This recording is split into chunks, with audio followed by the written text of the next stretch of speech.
ঝোপটা করেছে বাবার পেছনে, তো আমাদের এখানে একটা জঙ্গল ছিল, ওই পোল্ট্রি গাছটাতে একটা ঝোপ ছিল, ঝোপের মধ্যে ওদের একজন বসেছে। বাবা যখন ঝোপটা পেরিয়ে গেছে তখন তার পেছনে কাকা ছিল, তার পেছনে ছিল বনটা যখন বেরো না কাকা বলে দাদা চলে আসে।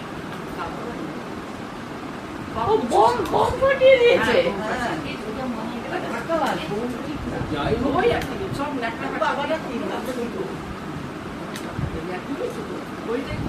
কিন্তু ওই লাঠি নিয়ে দাঁড়িয়েছে ওইটা তখন আমরা চোর লাঠি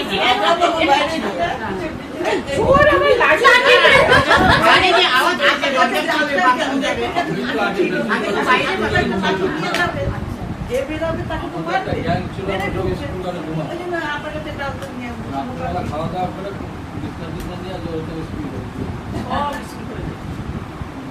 একটা মজা অত লাইন ফাইন ছিল না। আর তখন স্কুলটা তো চারটে প্রাইভেট স্কুল চারিদিকে আর মাঝখানে দুটো রুম ছিল, আর ওই বাইরে সবাই জায়গা পেতাম না, যদি জায়গা